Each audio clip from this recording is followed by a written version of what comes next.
प्रिय छात्रों नमस्कार। देखिए आज हम प्री बोर्ड परीक्षा 2021 कक्षा 10वीं विषय हिंदी विशिष्ट का पेपर हल करने वाले हैं। तो देखिए अगर आपने अभी तक चैनल को सब्सक्राइब नहीं किया है तो सब्सक्राइब कर लें ताकि आपको वीडियो मिलते रहें। तो देखिए इसका प्रश्न 1 है, इसमें प्रश्न 1 दिया गया है, बहुविकल्प चुनकर लिखना है। तो देखिए सूरदास जी के पदों की भाषा, तो सूरदास जी के पदों की भाषा ब्रजभाषा थी। 2 है लोक संस्कृति का जन्म, लोक संस्कृति का जन्म गांव में हुआ। निंदा रस के लेखक हरिशंकर परसाई थे। और देखिए 4 है श्रृंगार रस का स्थायी भाव, तो हमें पता है श्रृंगार रस का स्थायी भाव रति होता है। फिर है 2 पदों के मेल को समास कहते हैं, तो इसका राइट आंसर क्या हो जाएगा, समास हो जाएगा। 2 पदों के मेल को क्या कहते हैं, समास कहते हैं, संधि नहीं कहते हैं। ठीक है, 2 वर्णों के मेल को संधि कहते हैं। फिर देखिए प्रश्न 2 में खाली स्थान दिए गए हैं, प्रश्न 2 में खाली स्थान दिए गए हैं। तो इसका प्रश्न 1 है, स्वतंत्रता संग्राम के सेनानी पंजाब केसरी हैं, तो इसमें लाला लाजपत राय हैं, तो इसमें सही आंसर क्या हो जाएगा, लाला लाजपत राय। 2 है पथ की पहचान कविता की रचयिता, पथ की पहचान कविता की रचयिता हरिवंश राय बच्चन, इसका सही उत्तर हो जाएगा। फिर देखिए सुश्रुत के चिकित्सा ग्रंथ का नाम खाली स्थान है, तो इसमें सुश्रुत संहिता हो जाएगा।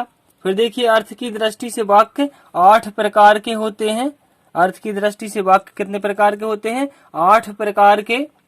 फिर देखिए गीतिका छंद के प्रत्येक चरण में खाली स्थान मात्राएं होती हैं, तो हमें पता है गीतिका छंद के प्रत्येक चरण में 26 मात्राएं होती हैं। फिर देखिए प्रश्न 3 दिया गया है, सत्य असत्य हमें बताना है। इसका प्रश्न 1 है, बालक राम अवध के राजा दशरथ के पुत्र थे, ये सत्य है। फिर स्वामी राम तीर्थ एक बार जापान गए थे, ये भी सत्य है।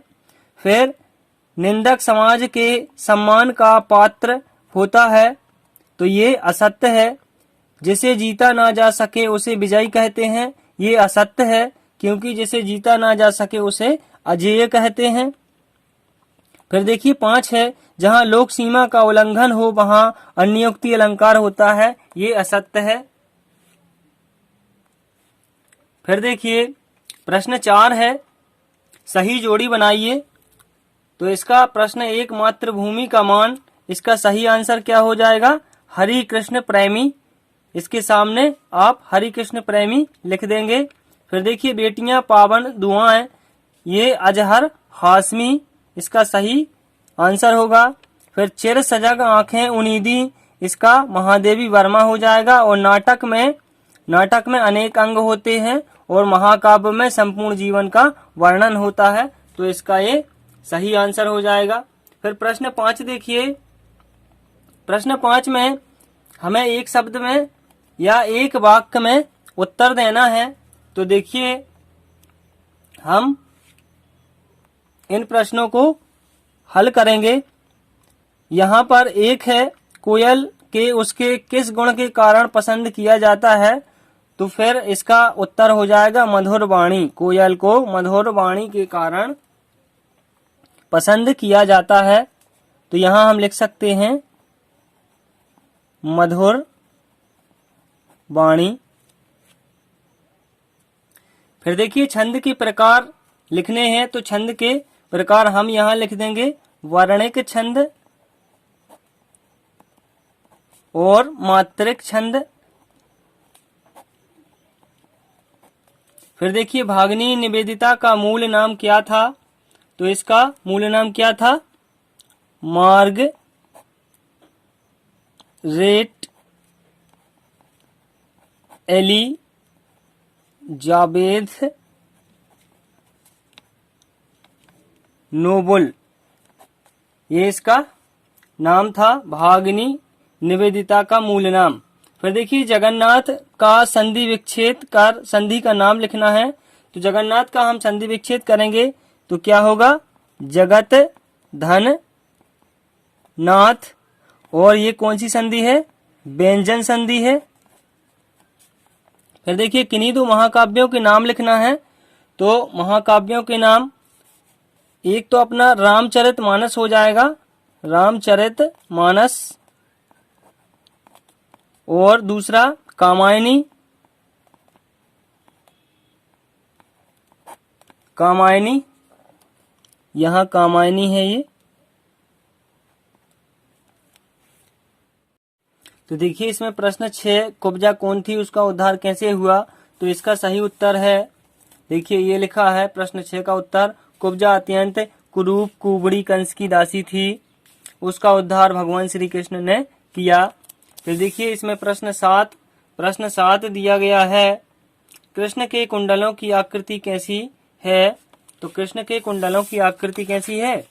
कृष्ण के कुंडलों की आकृति मकरावृत्ति है। आप इस प्रकार से इसके उत्तर लिख सकते हैं। फिर देखिए प्रश्न 8 का हम अथवा करेंगे, क्योंकि अथवा सरल है। व्यक्ति सम्मान के योग्य कब बनता है?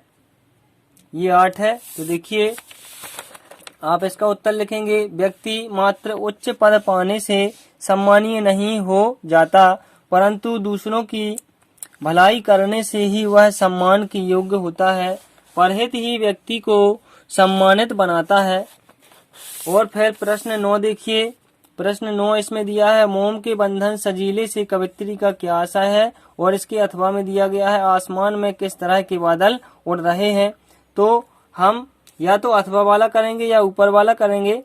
तो देखिए इसमें हम अथवा करने वाले हैं। तो देखिए अथवा क्योंकि छोटा है इसलिए हमने अथवा किया है। तो इसका उत्तर हो जाएगा, आसमान में झीने झीने कजरारे बादल उड़ रहे हैं। फिर प्रश्न 10 हो जाएगा आपका।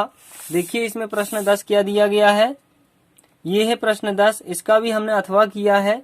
तितलियों के रंग से कवि का क्या आशय है? तो देखिए यहाँ पर आपका ये उत्तर हो जाएगा, तितलियों के रंग से कवि का आशय रंग बिरंगे बालाओं से है। अब देखिए प्रश्न 11, 12 ये हम करेंगे तो फिर वीडियो ज़्यादा लंबा हो जाएगा, तो ये हम कल करेंगे। अगर ये प्रश्न आपको अच्छे लगे हों तो चैनल को सब्सक्राइब जरूर करिएगा, क्योंकि अगर आप चैनल को सब्सक्राइब करेंगे तो फिर आपको वीडियो मिलते रहेंगे। आप सभी का धन्यवाद।